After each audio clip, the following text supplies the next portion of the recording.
কার কার ভালো লাগে নদীতে গোসল করতে? আমার তো অনেক ভালো লাগে। তো চলেন যাই, নদীতে গোসল করতে যাচ্ছি, সেটা আপনাদের সাথে শেয়ার করব। দেখেন কত সুন্দর স্বচ্ছ পানি।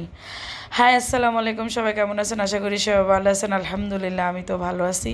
তো বাবুর এই প্রথম এরকম নদীতে নিয়ে আসছি গোসল করানোর জন্য। তো ওখানে আমরা গাড়িটা রেখে তো যেহেতু এখানে আমরা কাপড়ের নিয়ে আসি নাই, তো বাবুর আব্বু দুইটা ছেলেকে দিছে বাবুকে গামছা আনার জন্য, সাথে শাহিনও ছিল। তো আমরা ওদিক দিয়ে ঘুরে একদম এই যে নদীর পাড়ে চলে আসছি। এটা বিশাল বড় একটা পুকুরের মতো দেখা যায়, নদীর মতো, কিন্তু এটা নদী না। তো এখানে আমরা হাঁটতেছি, আঁকা বাঁকা পথ, গরু, একদম গ্রামের একটা যেমন একটা পরিবেশ ওই রকম। আর এটা হলো একটা ডোমর গাছ। এই ডোমর গাছটার নাকি এত পরিমাণ আঠা লাগলে নাকি ওই আঠার ছুটে না। এটা কেমন ডোমর গাছ আমি জানি না, শাহিন আমাকে বলল। তো আমি দৌড়ে আবার যাইতেছি সে হাঁসগুলার কাছে দেখার জন্য।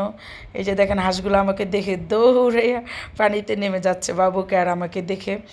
এরকম তো প্রায় 20 বছর পর এরকম পরিবেশে মানে আমরা যাচ্ছি।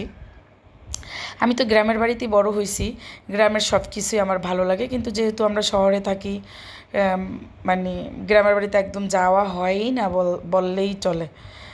তো এই যে পাট ক্ষেত আমাদের আমার হোম ডিস্ট্রিক্টে যেটা বলে ব্রাহ্মণবাড়িয়ার হোম ডিস্ট্রিক্ট, এটাকে নাইল্লা ক্ষেত বলে। আর যেহেতু আমরা শহরে থাকি এটাকে পাট শাক বলে। আর আমরা এটাকে নাইল্লা ক্ষেত বলি। ওটাতে একটা ফোলা বের হয়, ঠিক আছে? কোন ডিস্ট্রিক্টে কী বলে অবশ্যই কমেন্টে জানাবেন। তো বাবু আমার এই যে টানটুমিয়া আটকে গেছিলো, হাতটা ধইরা তারপরে উঠাইছি। আমার গুলোমুলো তো খালি জেনে যায়, হ্যাঁ নিয়ে আটকাইয়া যায়, ঠিক আছে? এই যে দেখেন আবার দইনসা, ওই দেশে নাকি দনসে বলে, আর আমাদের ডিস্ট্রিক্টে বলে দইনসা। এটা অনেক বড় হয়, পানি পরিমাণ বড় হয়। দেখেন কত সুন্দর, মন মাথা দিল মনে করেন যে একেবারে ফ্রেশ হয়ে যাচ্ছে। আর বাবুরাব্বুরা ওই পার থেকে, শাহিন আর বাবুরাব্বু ওই যে দেখছেন ওই পার থেকে লোকদের ডাকতেছিল নৌকা আসার জন্য। তো ওই একটা পিচ্ছি ওই যে দেখেন নিয়ে আসছে, ওই যে দেখেন আসতেছে একটা পিচ্ছি বাবু, কত 8-9 মেবি এরকমই হবে, বেশি একটা বয়স হবে না। তো নৌকাটা চালায় আসতেছে, আমরা নদীর ধারে দাঁড়াই আছি। তো এখানে অনেক ভালো লাগতেছে, এত সুন্দর আবহাওয়া। আর তখন একটা বৃষ্টি বৃষ্টি বাবু ছিল আমরা যখন গেছিলাম। তো এই যে আমি হাঁটতেছি, নৌকা এখানে নিয়ে আসতেছে পিচ্ছিটা, এই যে দেখেন পিচ্ছি এই যে দেখছেন এই পিচ্ছিটা পুরা ওই পার থেকে এই পারে নিয়ে আসলো আমাদের জন্য নৌকায়। তো বাবুরা উঠলো আগে প্রথমে, তারপরে নামছে, নামে আবার বাবুরে আবার উঠাইছে নৌকার ভিতরে। এই প্রথম ওর এমন অভিজ্ঞতা, এর আগে কখনোই ওর এরকম অভিজ্ঞতা ছিল না, এই ফার্স্ট ওর এমন অভিজ্ঞতা হইতেছে। তো আমি তো পানি দেখে আমার তো সহ্য হইতেছে না, দোনো মা বেটা পানিতে নামে গেছে অর্ধেক পাও ডুবাইয়া।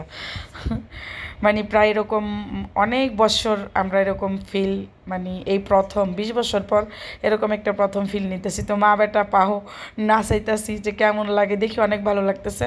কিন্তু আমার তো গোসল করতে মন চাইতেছে, কখন যে গোসলে নামবো।